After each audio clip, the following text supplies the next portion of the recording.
The Galactic Council exploration vessel Harmony drifted silently through the void. Its sleek form glided past distant stars that shimmered like diamonds against black velvet. The ship's curved hull bore the markings of the Trazeri Collective, respected diplomats and scientists known throughout charted space. Commander Kang stood motionless on the command deck.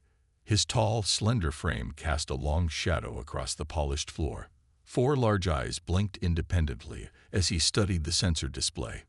Something wasn't right. "Commander," Officer Lee called from her station. Her voice carried the musical quality typical of Trazeri speech. "Sensors detect an anomaly at coordinates 274.38. Kang moved to her station with fluid grace. "Analysis. Unknown.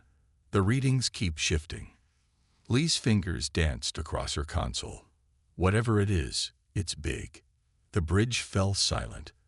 In 300 years of exploration, the Harmony had cataloged thousands of celestial phenomena. But this was different. The energy signature pulsed in patterns that defied natural explanation. "There," Lee pointed.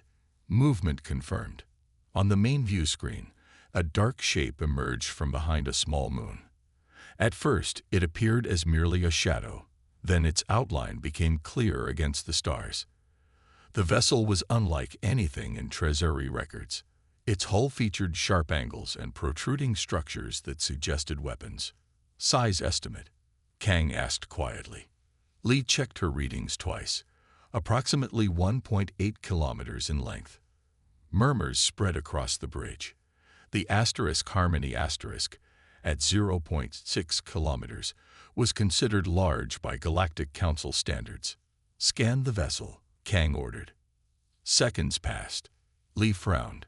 "Our scans can't penetrate their hull. Something's blocking them." This was unprecedented. Trazeri scanning technology was among the most advanced in known space. "They're changing course," the navigation officer announced. "Moving directly toward us." Kang straightened his uniform. "Initiate standard first contact protocols.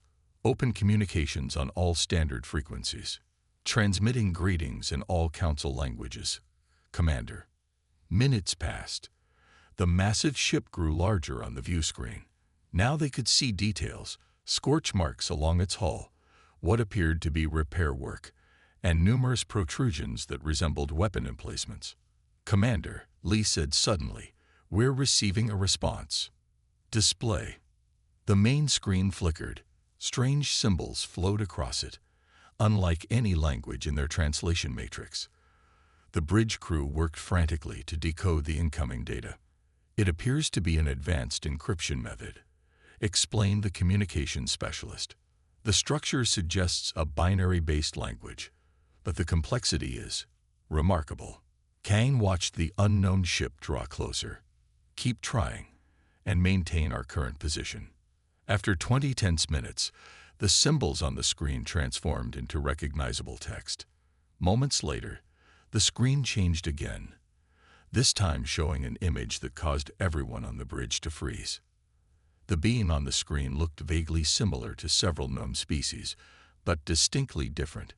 It had only 2 eyes, set forward in a flat face. Its skin appeared smooth, lacking the protective scales or exoskeletal features common throughout the galaxy. Most striking was its confident posture, relaxed yet alert. "Audio connection established," Lee reported. "Translation matrix at 87% compatibility." The being on the screen spoke. The voice was firm, but not threatening. "This is Captain Ju Park of the United Earth Alliance Warship Intrepid *. We detect your scanning attempts.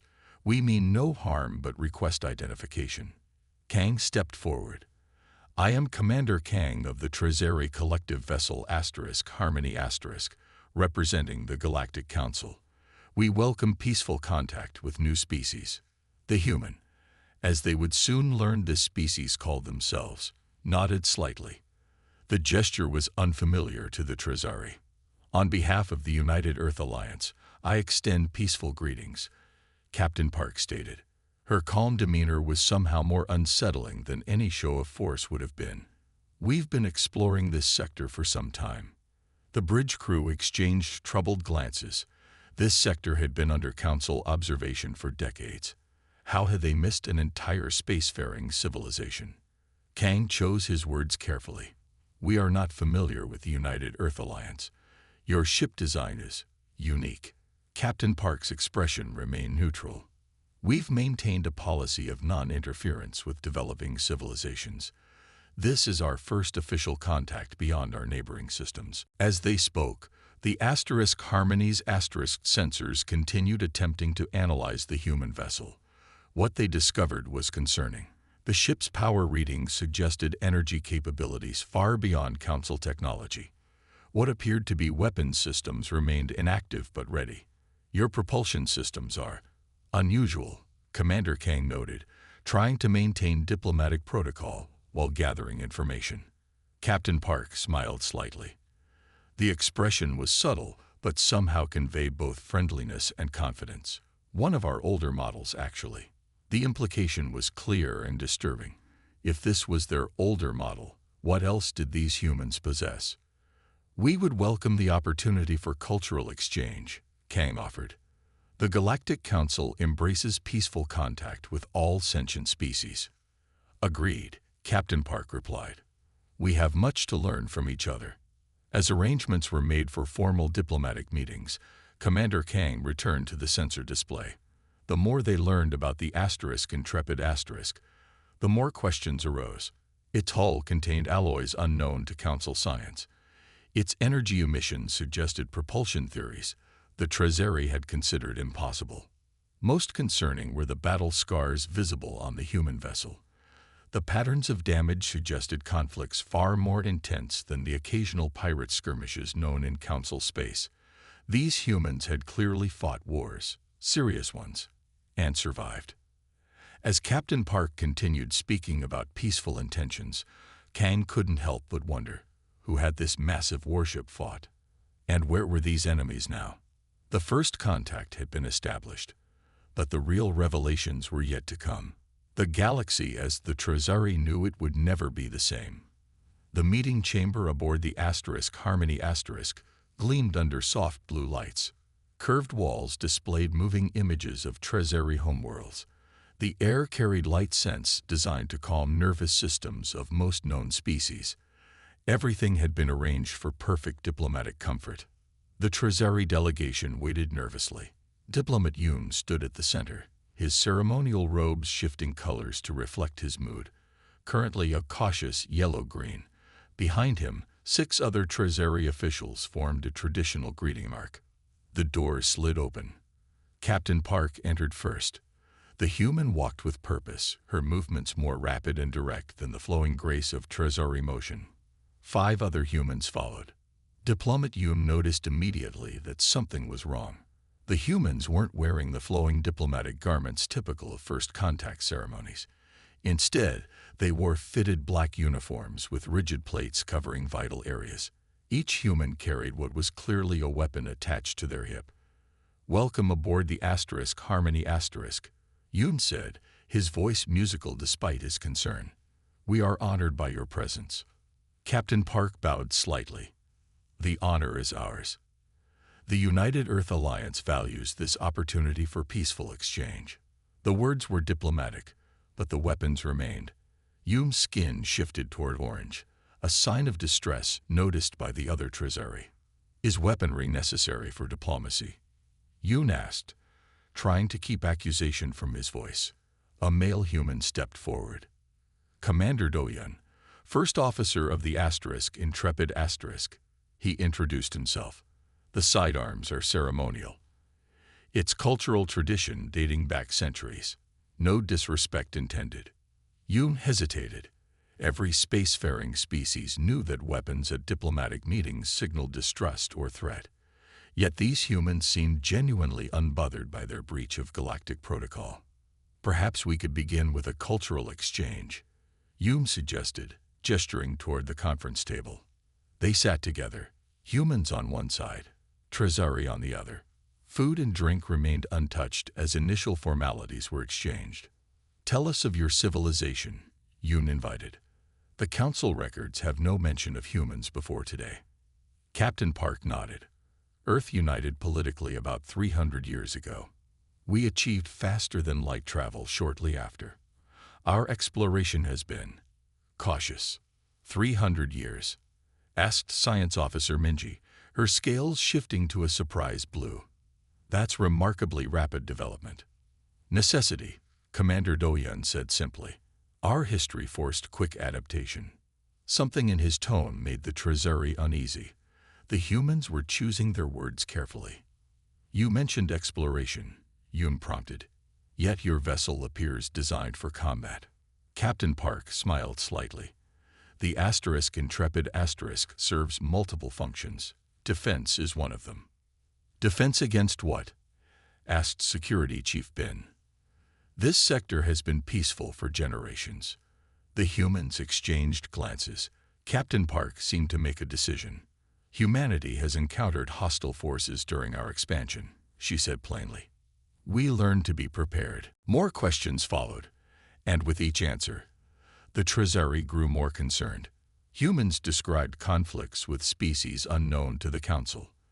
They spoke of battles that would have devastated entire star systems. The Intrepid is merely a patrol vessel, Captain Park mentioned casually during a discussion of trade routes.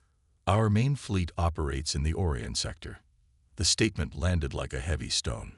A patrol vessel. The massive warship that dwarfed the Harmony was considered minor in their fleet. Would you permit our science team to study your technology? Minji asked. For mutual understanding. Limited access would be possible, Captain Park agreed. Similarly, we'd appreciate learning about Treasury advances. As the meeting progressed, the humans shared details about Earth. A heavy gravity world circling a radiation-heavy star. Their biology had evolved under conditions that would kill most Treasury within days. Our medical officer would be interested in your physiological adaptations, Captain Park said. Your respiratory efficiency is remarkable. As is your muscle density, Minji replied. Your species appears to have environmental resilience beyond any Council race. Hours later, the meeting concluded with agreements for further diplomatic exchange. The humans returned to their ship, leaving the Treasury leadership in stunned silence. Minutes after the humans departed, the Treasury leaders gathered in a secure chamber. Worry filled the room like a physical presence. Their biology is remarkable, Science Officer Minji said, reviewing data on her tablet. They evolved on a high-gravity world with significant radiation. Their physical capabilities exceed our projections. Security Chief Bin paced nervously. Did you notice their reaction times? Their reflexes are at least twice as fast as ours, and their technology follows principles we considered theoretical, added Engineer Hyun. The energy readings from their ship suggest they've weaponized concepts we use only for energy production. Diplomat Yoon looked at the sensor recordings of the Intrepid. If that's merely a patrol vessel, we must report this to the Council immediately, Commander Kang decided. This changes everything. What about their claims of peaceful intentions? Asked Minji. They seemed genuine. Perhaps, Yoon said quietly, but history teaches caution. Remember the Volari. Their peaceful overtures preceded invasion. Kang studied the human captain's image on the screen. They carry weapons to diplomatic meetings. They speak casually of conflicts we know nothing about. Their technology exceeds our understanding. The question remains, Diplomat Yoon said, his skin shifting to deep purple. Do these humans represent an opportunity or an existential threat? The room fell silent. Outside the viewports, the massive human warship waited, its weapons powered down but clearly ready. Its size cast a shadow across the Harmony's hull. We have two choices, Commander Kang finally said. Retreat and report, or continue engagement. Retreat might be seen as hostile, warned Yoon. Remaining might be dangerous, countered Security Chief Bin. Commander Kang looked again at the Intrepid. If they wanted conflict, they could have begun it already. We continue diplomatic exchange, but maintain alert status. As they spoke, sensors detected a small craft leaving the human vessel. A message followed. Captain Park requests permission to continue cultural exchange. She brings information about Earth's artistic achievements. The Trezeri exchanged looks. Perhaps these warriors wished for peace after all. But as Yoon prepared to welcome the human captain again, he couldn't help wondering what other surprises these strange beings might reveal. The diplomatic conference room aboard the Harmony had changed overnight. What began as formal meetings had evolved into genuine cultural exchange. Captain Park shared stories of Earth traditions, while diplomat Yoon described the founding of the Trezeri Collective. The initial wariness was slowly giving way to cautious friendship. Your music contains emotional patterns, unlike anything in our records, Science Officer Minji said, listening to a sample of human classical compositions. Commander Do-Hyun smiled slightly. Music is important to humans.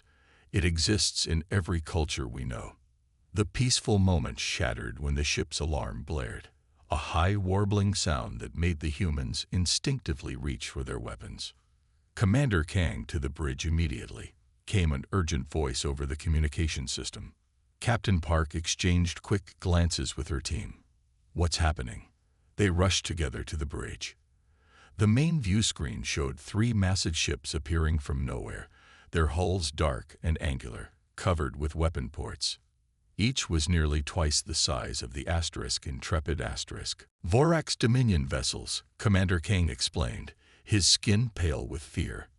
They control this sector's edge through fear. We thought we were beyond their territory. The lead Vorax ship fired a warning shot that flashed past the Harmony's bow. The Trezeri vessel shuddered. Open communication, Kang ordered. The screen changed to show a Vorax commander, reptilian features, scales gleaming under harsh light, yellow eyes unblinking. Trezeri vessel, the Vorax commander hissed. You enter Dominion space with an unknown warship. Surrender both vessels or be destroyed. Kang stepped forward. We are on a peaceful diplomatic mission.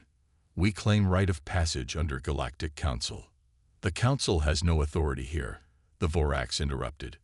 You have 1 minute to power down systems. Then we board and claim both ships. The transmission ended. The Trezeri crew looked to Commander Kang in panic.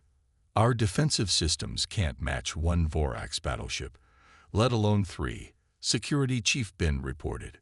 Shields at maximum, but they won't hold against concentrated fire. Captain Park stepped forward. Commander Kang, with your permission, the Intrepid will handle this situation. Kang stared at her in disbelief. Captain, you're outnumbered 3-1. Each Vorax vessel outguns your ship significantly.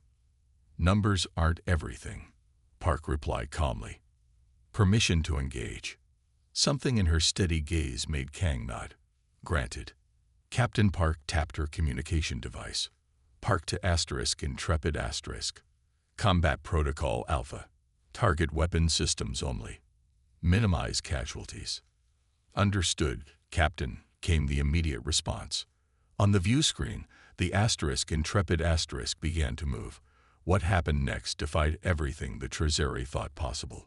The human ship accelerated toward the largest Vorax vessel at impossible speed. The Vorax opened fire, energy weapons, missile salvos, all concentrated on the Intrepid *. The human ship's shields flared bright blue but held. Their shield capacity is beyond our understanding, whispered Minji, watching the sensors. They're absorbing energy levels that should vaporize a ship that size. The Intrepid * didn't just absorb the punishment, it returned fire. Precision beams struck the Vorax vessel's weapon emplacements with surgical accuracy. No wasted energy, no missed targets. The human ship moved between the 3 Vorax battleships with a grace that seemed impossible for a vessel its size. Their targeting computers must be. Engineer Hyun couldn't finish the thought. What they were witnessing shouldn't be possible. The Vorax ships adjusted, concentrating all fire on the human vessel. For a moment, the intrepid disappeared in a blinding flash of energy. "No," gasped Diplomat Yoon. When the light faded, the intrepid remained, shields damaged but intact. It continued its attack, methodically disabling the Vorax weapon systems. Then disaster struck the Harmony A stray Vorax missile hit its engine section. Explosions rippled through the lower decks. The lights flickered. "Critical damage to propulsion and life support," called an officer. "Hull breach on decks 3 through 7. Kang's face fell. Even if the intrepid somehow prevailed against the Vorax, the Harmony might not survive the battle. "Captain Park," came a voice from her communication device. "Treasury vessel taking heavy damage. Request permission to send boarding teams for evacuation assistance." Park looked to Kang, who nodded desperately. "Permission granted," Park replied. "Priority to civilian sections." Minutes later, the Harmony's docking bay received 4 small craft from the intrepid Human soldiers emerge, wearing black combat armor. They moved with purpose, coordinating instantly with the Treasury security teams. Commander Kang watched in amazement as the humans split into precise teams. Some secured damaged sections, others helped evacuate civilians. Most surprising were the human medics. They ran toward the most dangerous areas, carrying minimal protection, but extensive medical equipment. "They're not even armed," Security Chief Ben noted in disbelief as he watched a human medic dash into a smoke-filled corridor. 1 hour after the battle began, it ended. The Vorax fleet retreated, their ships severely damaged but still capable of faster-than-light travel. The intrepid let them go. The Harmony had survived, though barely. Over 40% of the ship was damaged or exposed to space. Casualties were minimal, thanks largely to the human evacuation teams. Captain Park returned to the Harmony's bridge after supervising the evacuation efforts. Her uniform was torn, and a small cut on her forehead had left dried blood on her face, but she moved with the same calm confidence. "Status report," she asked Commander Kang. "The Harmony will require major repairs," Kang replied. "But our casualties are far fewer than expected. Your people saved many lives today." Diplomat Yoon approached slowly. "How?" he asked simply. "1 ship against 3. Captain Park exchanged glances with her tactical officer who had joined her on the bridge. A silent understanding passed between them. The intrepid was operating at minimal combat capacity, Park said matter-of-factly. "We didn't want to appear threatening during first contact." The bridge fell silent as the implications sank in. If this was minimal capacity, what was the ship truly capable of?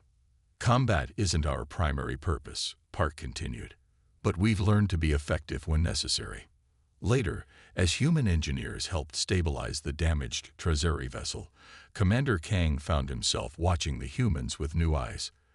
They worked tirelessly, some going without sleep to help the injured. "They are warriors unlike any I've encountered," Kang said quietly to Diplomat Yoon.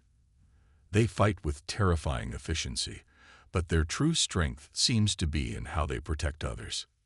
Yoon nodded slowly. "Perhaps that is what makes them most dangerous and most valuable as allies." The Treasury diplomatic vessel Morning Light emerged from hyperspace at the edge of the human solar system. Despite its recent repairs, the ship gleamed under the distant sun. Diplomat Yoon stood on the bridge with Commander Kang and Science Officer Minji. They had volunteered for this historic journey to the human homeworld. "Sensors detect multiple objects ahead," reported the navigator. On the view screen, small dots appeared against the blackness of space. As the ship moved closer, the dots became clear images. Massive defense platforms orbited the outermost planet. Patrol ships moved in precise patterns. Detection arrays stretched across vast distances. "This is extensive," Minji whispered. "I've never seen a system so heavily defended." Even Commander Kang looked shocked. Count the defense platforms around that gas giant alone. There must be hundreds. A communication alert sounded. On the view screen appeared a human with formal attire different from the military uniforms they had seen on the Intrepid Treasury vessel Morning Light *. This is Earth Central Command. You are cleared to proceed along the marked route. Welcome to Sol System. As they traveled deeper into the system, the Treasury delegation grew more amazed. Every planet, every moon, every significant asteroid showed signs of human presence. Mining operations, research stations, and more defense systems. Near the fourth planet, Mars, according to their briefing materials, a massive shipyard stretched across thousands of kilometers. Warships larger than the Intrepid were under construction. One must wonder what they fear, Yoon said quietly. Their ship was met by an honor guard of 8 human vessels that escorted them toward the third planet. Earth appeared on their view screen, blue, green, and white, partially obscured by orbital structures and defense platforms. Morning Light *. This is Ambassador Junho of Earth Diplomatic Corps. We've prepared landing facilities at our main spaceport. Welcome to Earth. The human who appeared on screen wore elaborate clothing with symbols of office. His smile seemed genuine. Welcome to Sol System, said Ambassador Junho through the view screen. We've been preparing for this meeting for generations. The statement confused the Treasury. Generations. The humans had only recently made contact. Earth itself was a revelation. As the diplomatic shuttle descended through the atmosphere, the Treasury saw sprawling cities, vast oceans, and carefully preserved natural areas. The gravity was uncomfortable, nearly twice what they were accustomed to, but bearable with support devices provided by their hosts. The summit took place in a grand building called the United Earth Alliance headquarters. Delegates from human nations filled the chamber. The Treasury noticed immediately how unified the humans appeared despite their obvious physical differences.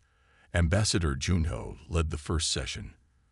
For centuries, humanity dreamed of meeting other intelligent life. When we finally developed faster-than-light travel, we discovered the galaxy was already populated. Rather than rush into contact, we chose to observe and learn. You've been watching us, asked Diplomat Yoon. Fleet Admiral Sujin, a stern-faced woman with 4 stars on her uniform, stepped forward. We detected your communications decades ago. We've been studying the Galactic Council while deciding when to reveal ourselves. During technical exchanges, the Treasury learned how differently human science had developed. While council races focused on elegant theories and gradual improvement, human technology advanced through crisis and necessity. Your propulsion systems are based on the Kurani principle, Engineer Hyun noted during one session. Yet you've applied it in ways our scientists considered impossible. Military necessity, explained the human engineer. When conventional methods prove insufficient, we explore alternatives. This pattern repeated across all technological fields. Council races develop technology through careful research and elegant mathematics. Humans develop theirs through immediate need and practical application. Your weapons technology particularly concerns us, Commander Kang said during a closed session with human military leadership. The capabilities we witnessed against the Vorax. Admiral Sujin's expression grew serious. What you saw was restrained. Captain Park had orders to use minimal force. But why develop such capabilities at all? Asked Diplomat Yoon. The Council regions have been largely peaceful for centuries. The human leaders exchanged glances. Admiral Sujin nodded to an aide who activated a projection system. What we're about to show you is classified. Your Council records contain no reference to these events because they occurred in regions beyond your exploration. The lights dimmed. Images appeared in the center of the room. 3-dimensional recordings of planets. Beautiful worlds with cities and civilization. Then came the attacks. Massive ships, unlike any design the Treasury had seen, descended from space. Energy weapons of terrible power reduced cities to ash. Billions died in days. They attacked without warning. Admiral Sujin explained, her voice hard. 7 human colony worlds were destroyed before we could mount an effective defense. The images changed to show human ships, smaller than their attackers but faster, fighting desperate battles above burning worlds. This was 50 years ago, the Admiral continued. We drove them back, but they're still out there. That's why we maintain our military readiness. Diplomat Yoon felt cold despite the room's comfortable temperature. These attackers, do you know who they were? We call them the Ravagers, Admiral Sujin said. They left no survivors to question. Their ships self-destructed rather than be captured. We found no match in any database we've accessed. Commander Kang studied the images carefully. Their technology appears advanced, even by human standards. It was. The Admiral confirmed. But as you've seen, humans adapt quickly. Later, during a private dinner with Ambassador Juno, Diplomat Yoon struggled to process everything they had learned. Your civilization developed in isolation, faced extinction-level threats, yet emerged stronger, Yoon said. The Council must hear of this. Ambassador Junho nodded. That's why we finally made contact. Our scouts detected Ravager probes near Council space. We believe they're expanding again. Yoon's scales shifted to a pale blue, the color of deep concern. The Council has no defense against what we saw in those recordings. No, Junho agreed. But humanity does, and we're prepared to share it. As night fell over Earth's capital city, Diplomat Yoon stood on a balcony looking at the stars. The human homeworld was beautiful, but clearly prepared for war. Defense systems monitored the skies. Military vessels patrolled constantly. Yet despite this readiness, humans still created art, music, and beauty. They had not allowed fear to consume them. Perhaps Yoon thought, this was what made humans truly unique, not their weapons or their ships, but their ability to face darkness without becoming it. The great chamber of the Galactic Council sparkled under crystal lights. 2,000 delegates from 500 worlds filled the circular room. Never before had all council members gathered at once. Today was different. Today they would vote on the future of the galaxy. High Counselor Tavik, oldest of the elders, raised his ancient hands for silence. The murmuring stopped. We have heard all testimony. Tavik said, his voice amplified through the chamber. We have reviewed the evidence from the Treasury delegation. We have studied human technology and history. The time has come to vote. The voting process took 1 full hour. Each world cast its decision through secure channels. As the results appeared on the main display, gasps echoed through the chamber. The vote wasn't even close. By overwhelming majority, announced Tavik, the Council recognizes the United Earth Alliance as a full member with special military jurisdiction throughout Council space. Many delegates looked uncomfortable. No species had ever been granted such authority upon joining.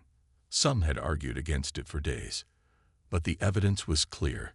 Humanity possessed military capabilities far beyond other races, and a threat was coming that only they had faced before. Captain Ju Park, now bearing the title of ambassador, walked to the center of the chamber. She had changed from her military uniform to formal diplomatic attire, but she carried herself with the same quiet confidence that had impressed Commander Kang during first contact. We are honored by your trust, Park said, her voice carrying clearly through the vast space. We accept this responsibility with full understanding of what it means. Earth has always stood between danger and those who cannot defend themselves. Some delegates shifted uneasily. The Valorian representative rose to speak. For 10,000 years, the Valorian Empire has protected trade routes in the Cygnus Arm, he said proudly. We do not require human protection. Ambassador Park nodded respectfully. The Valorian fleet is impressive. We look forward to working alongside your ships as allies. The subtle emphasis on alongside wasn't lost on anyone. Humanity wasn't asking permission. They were extending an invitation to participate.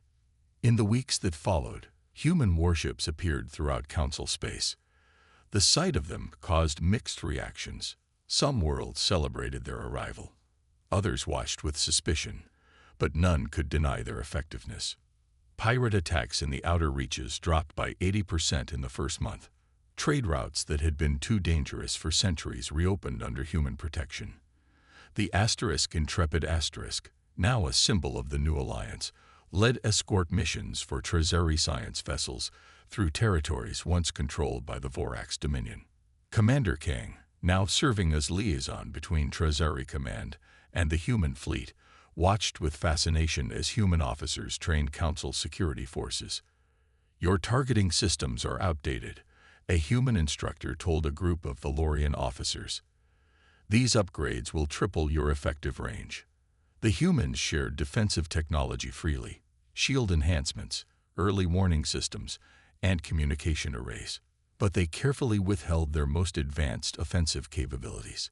When asked about certain weapons, human officers would smile politely and change the subject. On major council worlds, human diplomats introduced new approaches to old problems. Species that had argued for centuries found themselves facing humans who had little patience for ancient grievances. "Your water rights dispute has continued for 9 generations," Ambassador Park told representatives from 2 warring systems. "You have 1 week to reach agreement, or Earth will impose a solution that neither of you will like." The dispute was settled in 3 days. 6 months after humanity joined the Council, everything changed.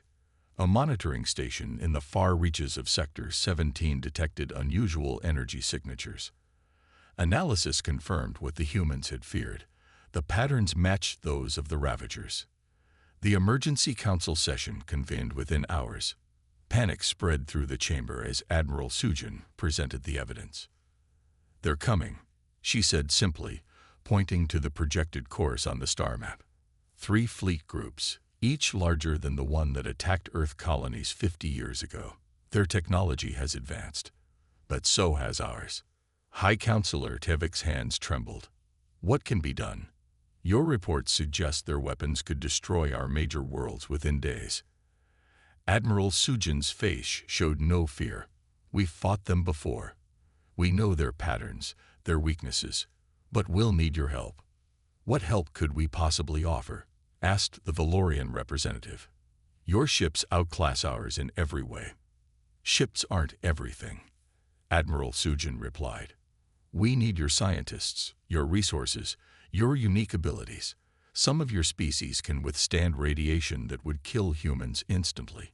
Others can communicate across vast distances without technology. Together, we're stronger than apart." For 3 days, the Council debated while humans prepared for war. On the 4th day, they reached decision. A united galaxy would stand against the Ravagers. What followed was unprecedented. Shipyards across 20 systems built vessels to human designs. Scientists from 100 worlds worked together on weapons and defenses. Species that had barely spoken for millennia now trained side by side. Captain Jun of the Intrepid Asterisk watched as his human crew worked alongside aliens from 30 different worlds. The massive ship had been refitted with technology from a dozen species, each contributing unique advantages. "It's strange," Jun said to Commander Kang as they observed a training exercise. 6 months ago, we weren't even sure if we should reveal ourselves to the Council. And now the galaxy's fate depends on us working together," Kang replied. "Life takes unexpected paths." 1 month later, the combined fleet assembled at the edge of Council space. 5,000 ships from 300 worlds formed the largest military force in known history. At their center was the Earth Defense Fleet, 100 ships that outclassed everything else in the formation. Ambassador Park addressed the gathered captains from the bridge of the flagship Defender Asterisk. "Today we make our stand," she said, her voice transmitted to every ship. "Not as humans, not as Treasury or Valorians or any single species. Today we fight as one galaxy against those who would destroy us all." The message was translated into 300 languages, but its meaning was universally understood. As the fleet moved to intercept the approaching Ravagers, a Treasury communication officer aboard the Defender Asterisk turned to his human counterpart. "Now I understand," he said quietly. Understand what? Asked the human. What makes your species different? You're not just warriors. You're protectors, forged by adversity yet driven by compassion. You fight not because you want to, but because you've learned you must. Ambassador Park overheard the exchange and nodded slightly. We fight not because we love war, she said, but because we understand its cost better than anyone. The fleet accelerated to light speed, humanity leading the way, a united galaxy behind them. The end.